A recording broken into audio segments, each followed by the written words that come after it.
Segundo livro de Samuel, capítulo 13, queridos. Esse é o texto que vai servir de base para a nossa reflexão bíblica desta noite. O texto nos diz assim, irmãos. Tinha Absalão, filho de Davi, uma formosa irmã, cujo nome era Tamar. Amnon, filho de Davi, se enamorou dela. Angustiou-se Amnon por Tamar, sua irmã, a ponto de adoecer, pois, sendo ela virgem, parecia-lhe impossível fazer-lhe coisa alguma. Tinha, porém, Amnon um amigo, cujo nome era Jonadab, filho de Simeia, irmão de Davi. Jonadab era homem muito sagaz, o qual lhe disse: por que tanto emagreces de dia para dia, ó filho do rei? Não modirás? Então lhe disse Amnon: amo a Tamar, irmã de Absalão, meu irmão. Disse-lhe Jonadab: deita-te na tua cama e finge-te doente. Quando teu pai vier visitar-te, dize-lhe: peço-te que minha irmã Tamar venha e me dê de comer pão, pois vendo-a eu preparar minha comida, comerei de sua mão. Deitou-se, pois, Amnon e fingiu-se doente. Vindo o rei visitá-lo, Amnon lhe disse: peço-te que minha irmã Tamar venha e prepare 2 bocados à minha presença, para que eu coma de sua mão. Então Davi mandou dizer a Tamar em sua casa: vai à casa de Amnon, teu irmão, e faze-lhe comida. Foi Tamar à casa de Amnon, seu irmão, e ele estava deitado.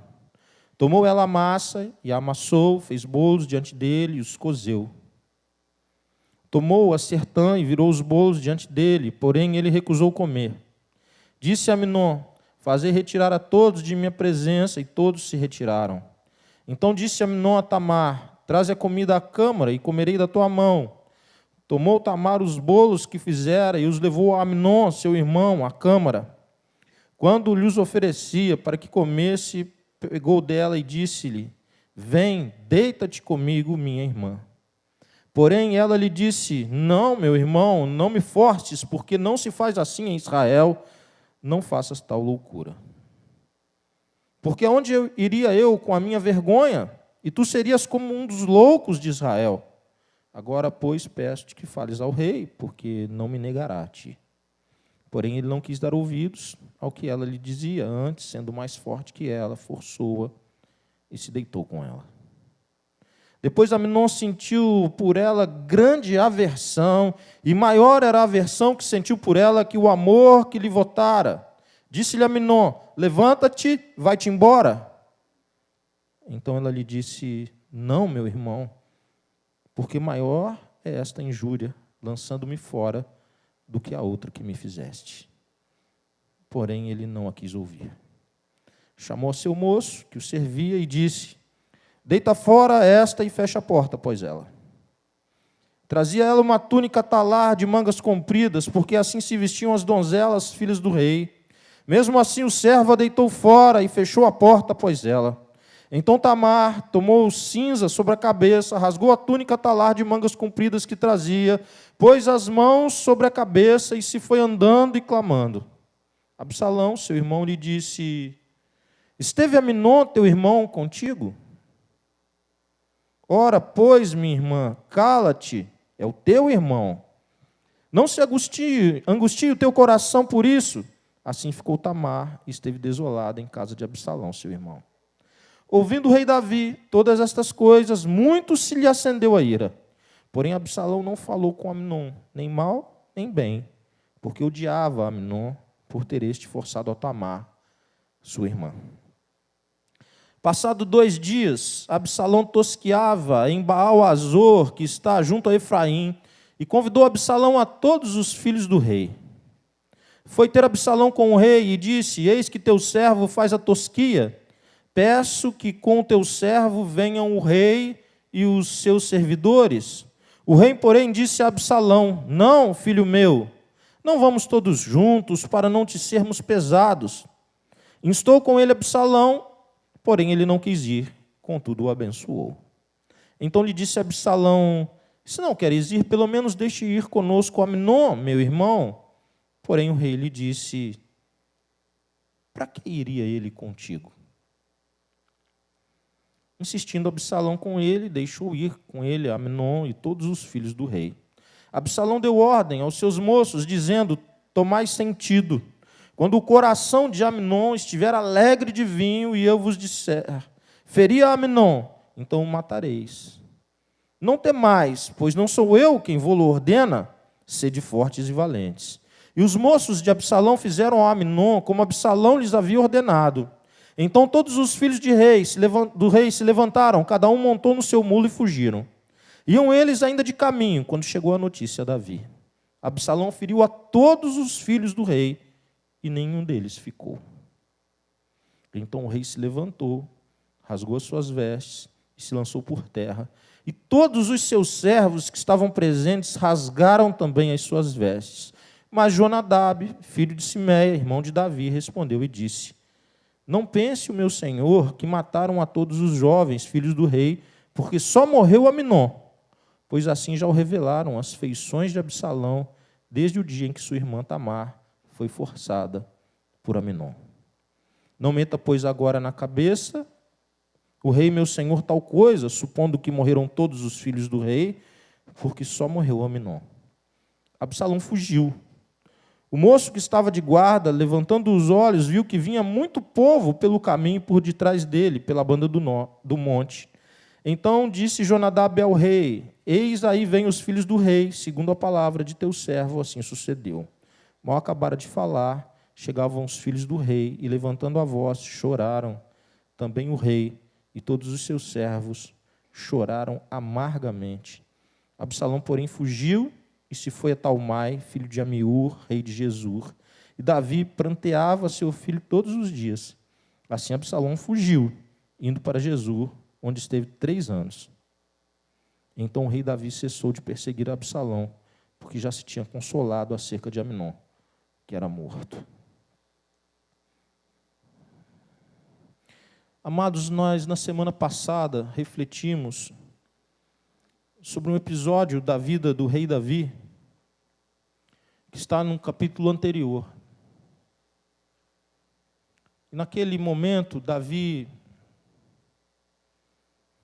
se torna um adúltero, Davi se torna um homicida, ele que já estava caminhando distante de Deus, concebe ao pecado, se afunda no pecado, vive um distanciamento de Deus difícil de imaginar que pudesse acontecer com ele ou com qualquer homem de Deus, mas aconteceu. E ele é disciplinado por Deus, ele é quebrantado através do profeta Natã. E uma das palavras que o profeta Natã diz a Davi, que como consequência dos erros dele, do pecado dele, a espada não se apartaria da casa dele. E o que nós lemos agora neste capítulo, lemos o capítulo todo, é um pouco daquilo que Natã havia predito naquela ocasião. Talvez o personagem principal desse capítulo seja Absalão, filho de Davi. E hoje eu quero olhar para esse capítulo e tentar observar, tentar olhar junto com você e tentarmos lições a respeito de relacionamento interpessoal. Esse texto é muito rico para tirarmos lições desse tema. Relacionamento interpessoal, irmãos. Olhar aqui para esse ambiente familiar e perceber acertos, erros. Quando eu vejo para a história de Davi, e sobretudo no ambiente familiar, penso que nesse seio familiar nós podemos nos ver em muitos e muitos e muitos momentos. É interessante como a psicologia social ela tem influenciado os ambientes empresariais. Quando a gente fala de algumas competências, a competência relacional é uma delas. Não apenas habilidade para fazer coisas, mas competência para lidar com pessoas, em situações de estresse, em situações de competição, de forma eficaz, saudável, cumprindo objetivos, com ética. Tudo isso está dentro das corporações. Competência relacional. Olhando e estudando um pouco sobre isso, eu me deparei com uma frase de um presidente americano, Roosevelt, e ele popularizou uma frase que é a seguinte: na fórmula de sucesso, o ingrediente mais importante é relacionar-se bem com pessoas. É com essa perspectiva que eu quero compartilhar a palavra de Deus nessa noite. Os 2 primeiros versículos, irmãos, já começam de cara com Absalão e uma crise. Absalão estava apaixonado por sua meia-irmã Tamar. E aqui a gente já começa a uma situação difícil. Todas as vezes que a orientação de Deus, o propósito original de Deus é negligenciado, você vê que é um cenário próprio, um cenário bom para ter problema.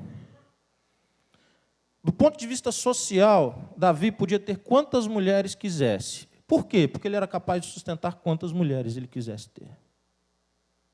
Então, ele não tinha nenhuma restrição social ou moral nos seus dias que dissesse: não, você não pode ter mais de uma mulher. E ele tinha muitas mulheres.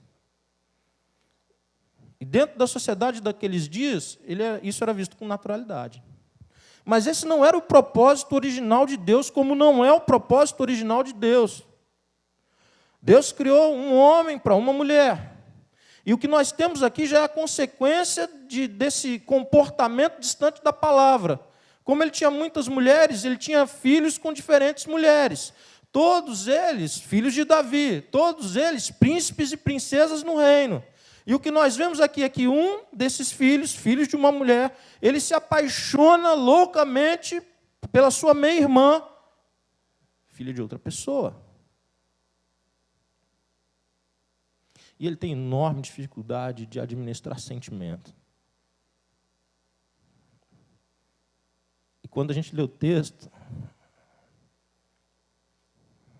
você vê um jovem completamente apaixonado por quem não devia. Ele estava angustiado, o texto diz que ele estava angustiado a ponto de adoecer. Ele ficou doente, porque era aquela relação paixão, frustração. Eu tanto quero, tanto desejo, mas não poderei ter. Mas como toda paixão, ela é perigosa, muito perigosa, porque ela cega, e a gente já não consegue mais perceber limites. Dentro da dificuldade de administrar esse sentimento, dentro dessa dificuldade de lidar com essa frustração, ele se aconselha com uma pessoa, a partir do versículo 3, um amigo cujo nome é Jonadab, era sobrinho de Davi. E coisa terrível é ter, irmãos, pessoas, você se colocar em relacionamentos como um filho do rei, como, na verdade, como um filho de Deus, e você trazer para os seus relacionamentos, não o fato do relacionamento de amizade em si ser um problema, mas você eleger pessoas que caminham distante dos valores de Deus como conselheiro na sua vida. O papel aqui foi invertido. Aquele que tinha toda a condição para estar firme com os valores e princípios de Deus em sua vida para influenciar outros, na verdade ele se fragiliza por completo por conta dessa paixão, e ele vai se aconselhar com uma pessoa errada, porque Jonadab veio do inferno para a vida de Aminon. Porque ele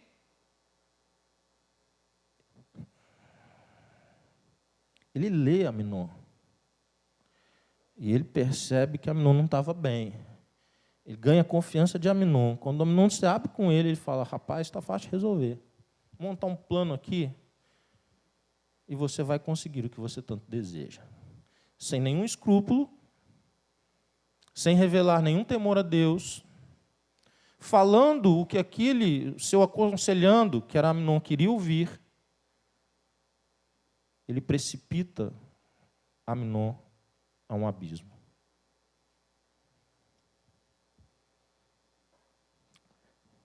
Quem são as pessoas com que o seu filho e a sua filha abrem o coração?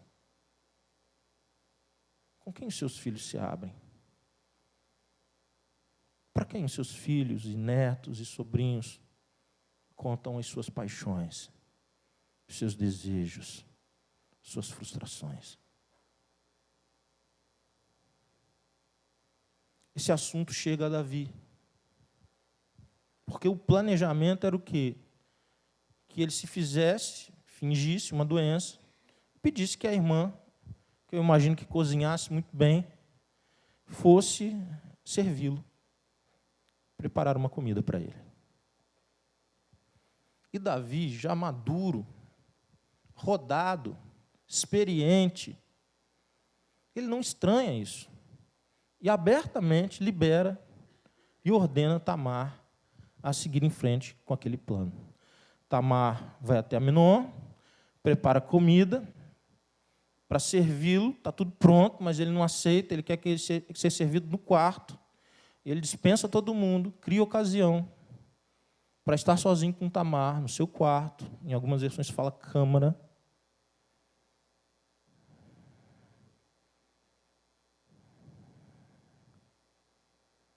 E ele vive um grande fingimento e dissimulação. Envolve Tamar. E aqui a gente vê uma terrível inversão, gente. Quem que tinha que estar perto de Amnon para ler o seu coração e ouvir a sua dor era o seu pai.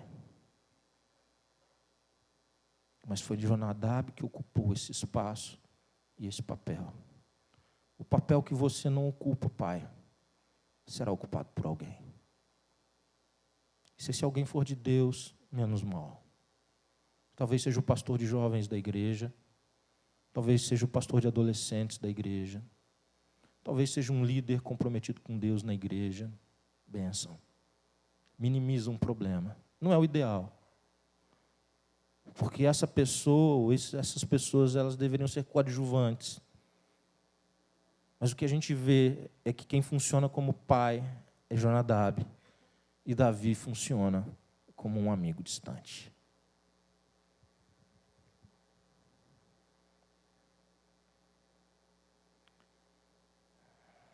Cego de paixão, escravo do seu sentimento, hedonista, irresponsável, sem um pingo de domínio próprio, rebelde contra Deus, oprimindo quem era mais fraco que ele.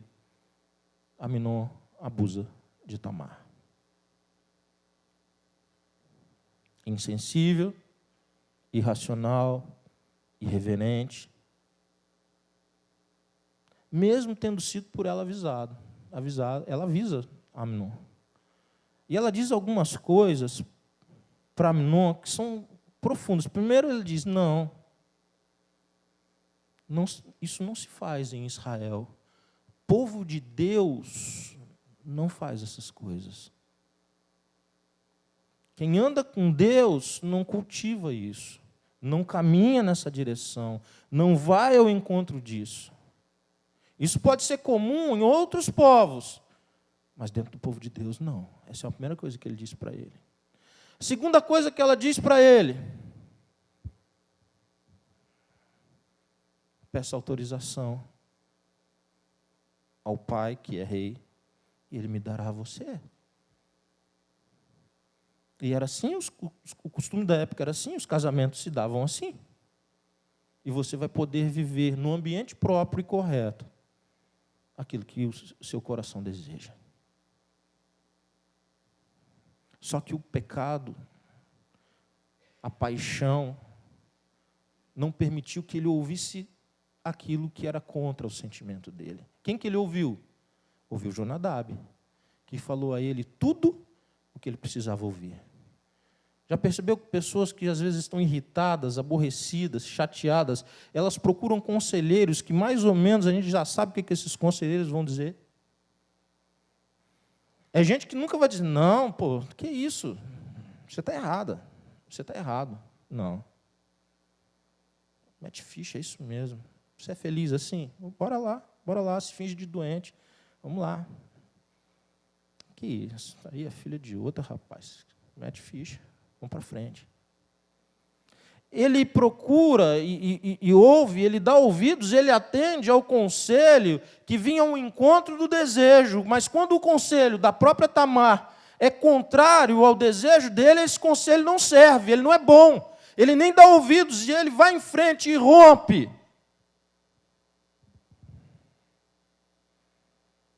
Dane-se o outro.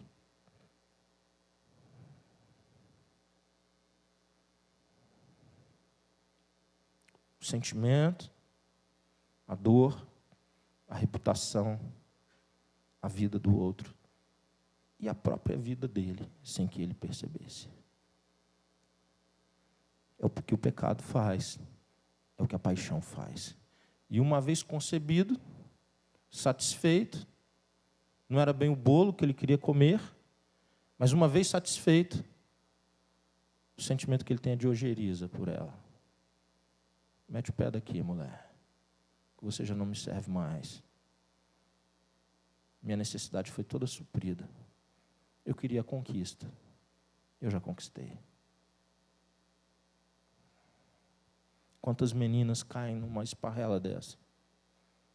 Quantas meninas envolvidas, às vezes não com brutalidade, não por força, como foi com Tamar, mas envolvidas numa paixão, se tornam cegas. Envolvidas por alguém num relacionamento precoce, que não tem futuro algum, se entregam. Essa é a história de muitas vidas, de muitas famílias. Essa é uma história tão perto de nós, tão perto das nossas casas, dos nossos filhos e filhas.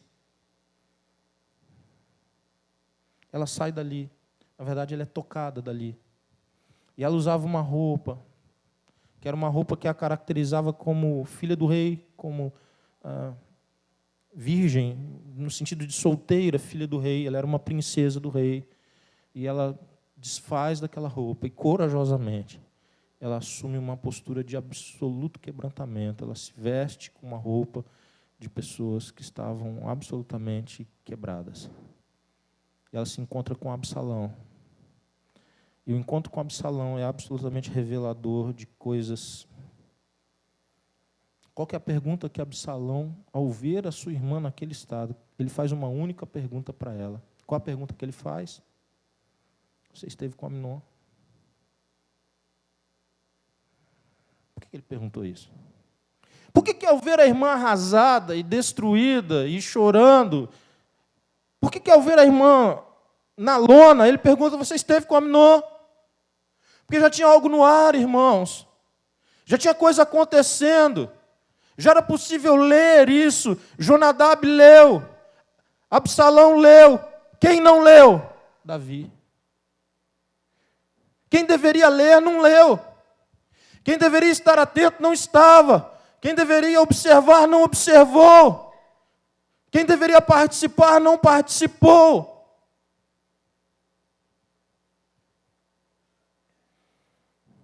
E ele faz uma segunda consideração. Ele diz, cala-te, ele é teu irmão.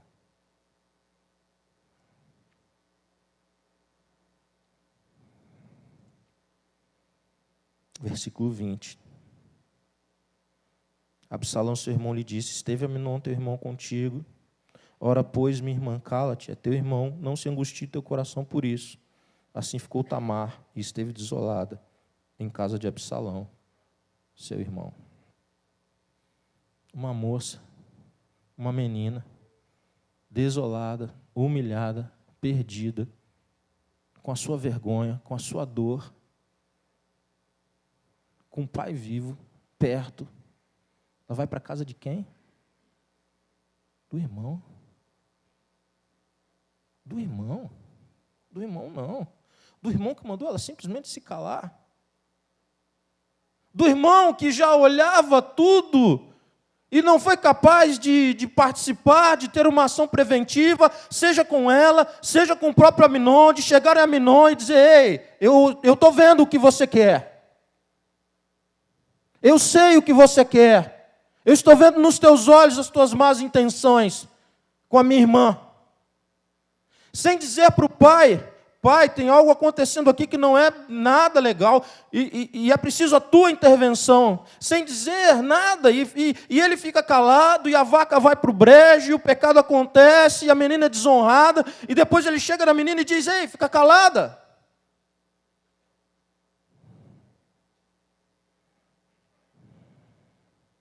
Pouca sabedoria, irmãos. E absurdamente, Tamar fica na casa do irmão. Aí você diz: mas pastor, você está sendo muito duro com Davi. Davi nem sabia do ocorrido. Então vamos lá, a partir do 21. Ouvindo o rei todas essas coisas, muito lhe acendeu a ira. Davi ficou irado com tudo isso que aconteceu. Porém, Absalão não falou com Amnon, nem para bem, nem para mal, nem bom dia, nem boa tarde, nem boa noite, nada. Porque odiava Amnon por ter abusado da sua irmã. A partir do versículo 23, o cenário já vai ser a vingança de Absalão. 2 anos vão se passar e Absalão vai tentar se vingar. Espera lá. Que ira é essa que não faz nada? Que ira, e muito ficou irado Davi. Mas ele foi atrás de Amnon? Não. Ele foi consolar Tamar? Não.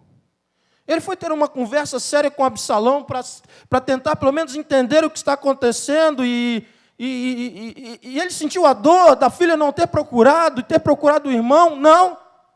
Assim como Absalão, ele se silencia. Muito irado, mas não faz nada. Muito irado, mas não faz o que deveria ser feito, o que era papel dele, esperado que ele fizesse como pai. Não como rei, mas como pai.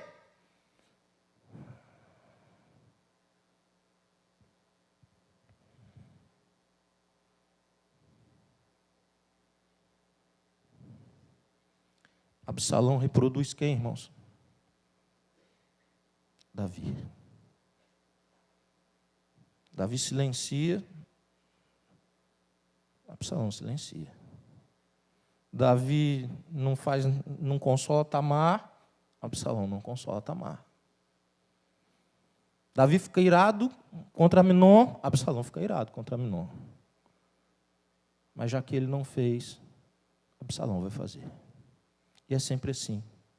Sempre que você não age, alguém vai agir em teu lugar. Sempre que você não ocupa o seu espaço, alguém vai ocupar o seu espaço. Sempre que você se omitir, alguém não vai se omitir. Passado 2 anos, irmãos, e vingança é um prato que se come frio, Absalão prepara o bote. É dia de festa, irmãos, mas festa mesmo. E não era título do Corinthians nem do Flamengo, era uma festa fera. Eles estavam tosqueando as ovelhas, tosqueando. E era um momento na cultura muito legal para reunir pessoas e festejar. E Absalão tem a seguinte ideia: eu vou reunir todo mundo aqui e eu vou matar esse cara na frente de todos, inclusive do pai. Ele faz o convite. O convite incluía todos os irmãos, e incluía também Davi. Mas Davi, mais uma vez, se omite. Davi diz: não, poxa, legal isso que está acontecendo aí, mas não vou não. E Davi dá uma das desculpas mais esfarrapadas de toda a Bíblia. Essa aqui é forte concorrente, irmãos, do troféu desculpa esfarrapada da Bíblia. Olha o que ele diz para Absalão. Não, Absalão, pô, legal e tudo, mas não vão não, assim, para a gente não ser muito pesado para você. Absalão morava naquela kitnetzinha, né, irmãos, apertada, não podia receber ninguém, uma luta, uma dificuldade danada, era aquele arroz com feijão e farinha todo dia, né, para receber um monte de gente, como é que ia ser? Pelo amor de Deus. Que história é essa que vamos ser pesado para você? É o rei e o príncipe. Podia ter tudo. Quando que pai é peso em festa do filho?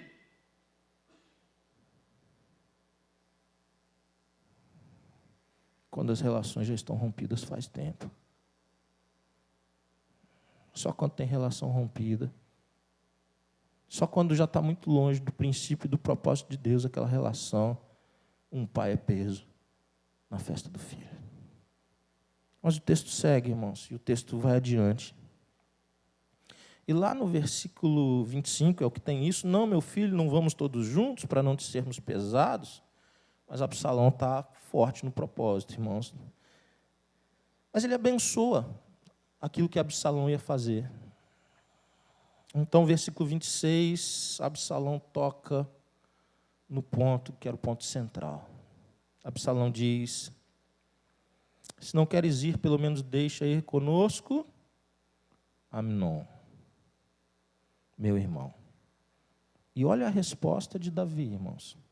Porém, o rei lhe disse: para que ele iria contigo? Insistindo Absalão com ele, deixou ir com ele Amnon e todos os filhos do rei.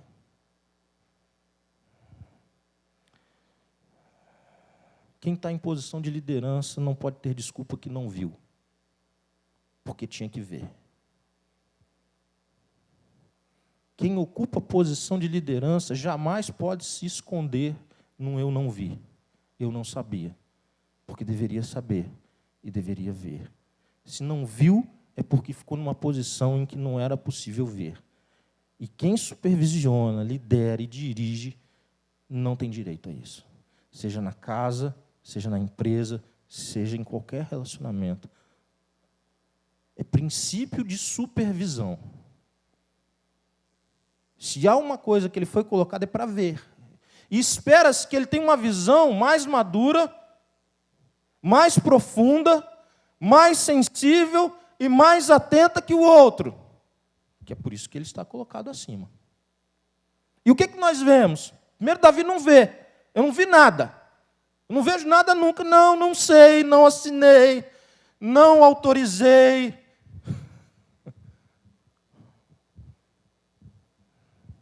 Não conheço.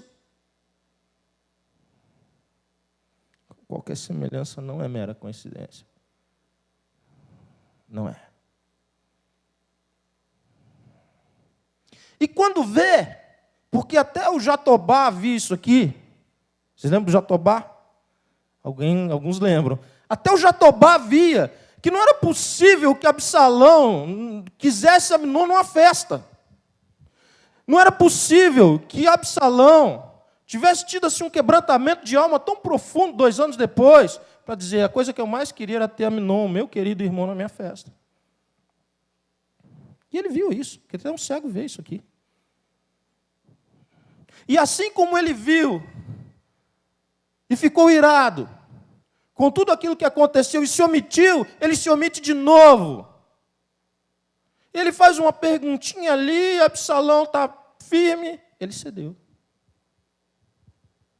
Vai lá, meu filho, vai ser bênção, hein? 2 anos de silêncio, irmãos. 2 anos de amargura.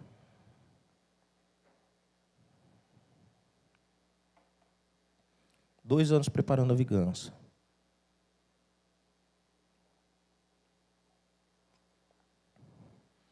Dois anos cultivando sentimentos terríveis. 2 anos sem diálogo. E o pai nada.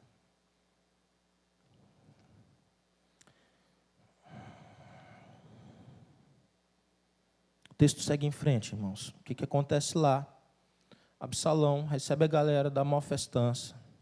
E ele já tinha fechado com os seus servos de que eles iriam embriagar Amnon. E quando Amnon estivesse assim, bem alto, bem festivo, eles iriam matá-lo na frente dos demais. Esse é o ponto alto, a cereja do bolo, a alegria suprema, ver o sangue de Amnon escorrendo junto com o vinho. Eles matam Amnon. E tem pouca gente para comemorar isso, todos fogem. E chega a notícia a Davi de que todos os seus filhos estavam mortos. E ele começa a prantear. E aí chega uma outra notícia, irmãos. Quem dá outra notícia? Sabe aquela musiquinha? Que assim, alguma coisa está acontecendo, né? Uma musiquinha da Globo. Vai entrar um cara de algum lugar com uma bomba aí. Quem que entra? Ao vivo, direto de não sei aonde. Jonadab. Jonadab é o famoso quem, irmãos? Conselheiro de Aminon, que estava morto agora. Você acha que esse Jonadab era serpente ou não era? O cara sabia de tudo, gente. Antes ainda. Chega uma notícia e diz, não foi assim não, morreu todo mundo não, fica tranquilo, viu? Morreu apenas Aminon. E ele tira onda com o rei. Porque desde que Tamar foi abusada, todo mundo sabia que ele ia fazer isso. Ele fala isso na cara do rei. Abusado. Estava na cara, Davi, que não tinha motivo para matar todo mundo. Estava na cara. Quem estava marcado para morrer era Aminon. Que serpente. E mais, quando vem, o pessoal da festa vem chegando, imagina uma nuvem assim de poeira, de animais, tal, cavalgando e tal, e eles podem ver melhor, distinguir melhor quem são as pessoas, e os filhos, e a comitiva, e está vindo, ele diz, aí, Davi, não falei?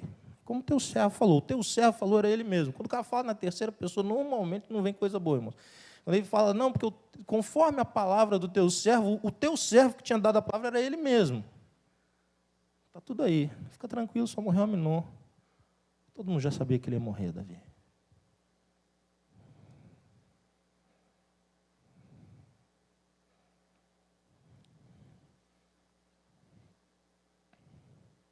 Não pense, o meu senhor, que mataram a todos os jovens, filhos do rei, porque só morreu Aminon. Pois assim já o revelavam as feições de Absalão, desde o dia em que sua irmã Tamar foi forçada por Aminon. Estava na cara, Davi. Estava na cara, Davi. Estava na cara de Absalão. 2 anos depois, mas estava na cara. Absalão foge. Davi pranteia e persegue Absalão.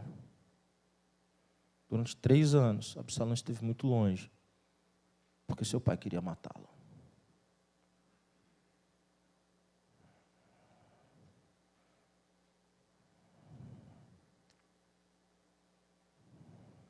Se você conhece um pouco da história mais adiante, se Deus me permitir, nós vamos ainda refletir um pouquinho mais nessa história. Mas você sabe que Absalão vai tentar usurpar o trono de Davi. Ele vai querer a posição do pai.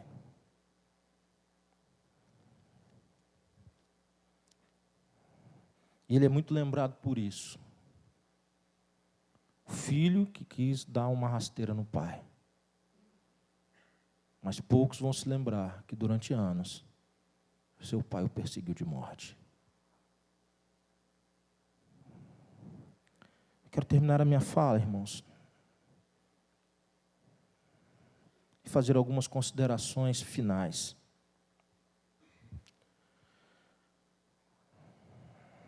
A família é um campo de batalha. Uma visão muito romântica a respeito de família não nos faz bem. É preciso ter isso em uma dose certa. Porque os grandes dilemas, as grandes lutas, os grandes desafios, as grandes relações, para bem e para mal, elas serão vividas a partir de sua casa.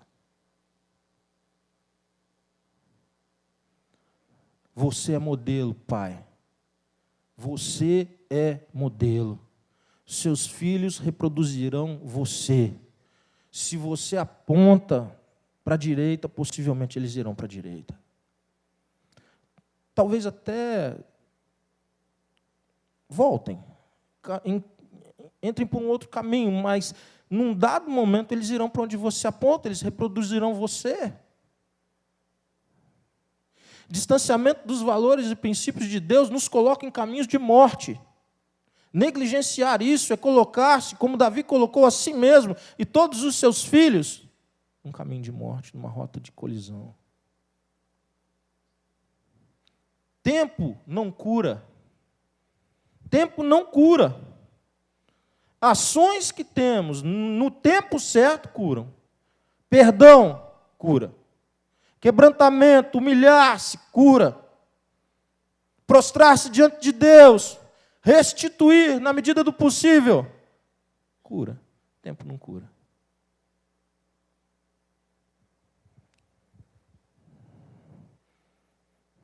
Omissão e negligência matam pessoas. Tem filhos mortos, vivos fisicamente até, e às vezes não mais também, mas vivos fisicamente, mas já mortos por negligência e omissão. Baixe sua cabeça, feche seus olhos.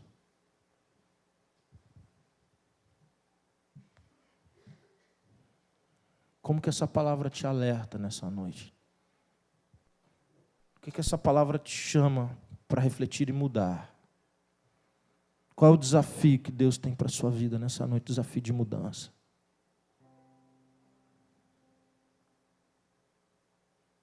Quando você olha para a história familiar de Davi, quando você olha para a história de Absalão, de Amnon, de Tamar, de tudo que está ao redor, o que você sente que precisa se arrepender nessa noite?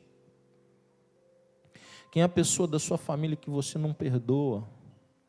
Quem é a pessoa da sua família que você tem um rancor até hoje, passa ano, entra ano, mas ela está aí dentro, porque não houve perdão, porque você vive uma amargura. Talvez você esteja envolvido numa paixão que tem cegado sua vida, você está jogando fora tanta coisa, você está jogando fora o seu relacionamento com Deus, o seu relacionamento com pessoas que você ama, a sua reputação.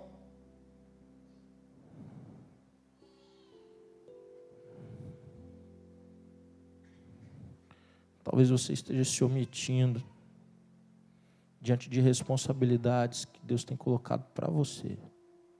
Não é para tua esposa, é para você.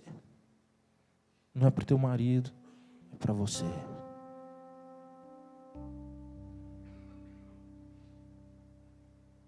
Responsabilidade de guiar, de dirigir, de cuidar, de modelar, de treinar.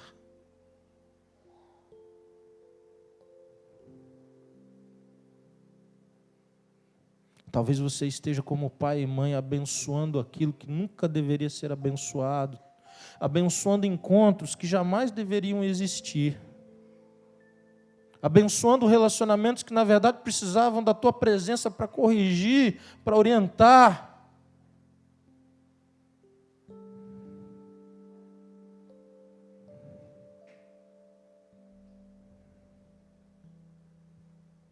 Como que a palavra de Deus ecoa dentro do seu coração nessa noite? Consegue ouvir a voz de Deus? Quero orar por você. Senhor, palavra dura nessa noite. Palavra que nos confronta aqui tremendamente, especialmente quem é homem, quem é pai. Mas a todos nós, Deus, porque aqui tu fala de princípios de relacionamento.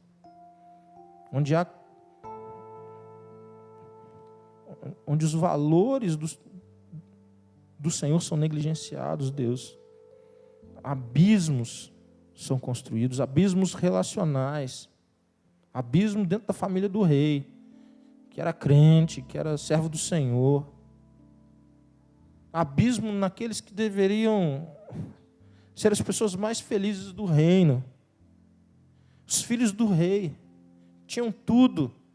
Tua palavra nos diz que Absalão era o rapaz mais bonito do reino, Deus. Ele era rico. Ele era bonito. Ele servia no staff do rei. Amnon, Deus, tinha tudo para ser feliz. Mas tomado por uma paixão e Tamar, Deus, fragilizada no meio disso tudo.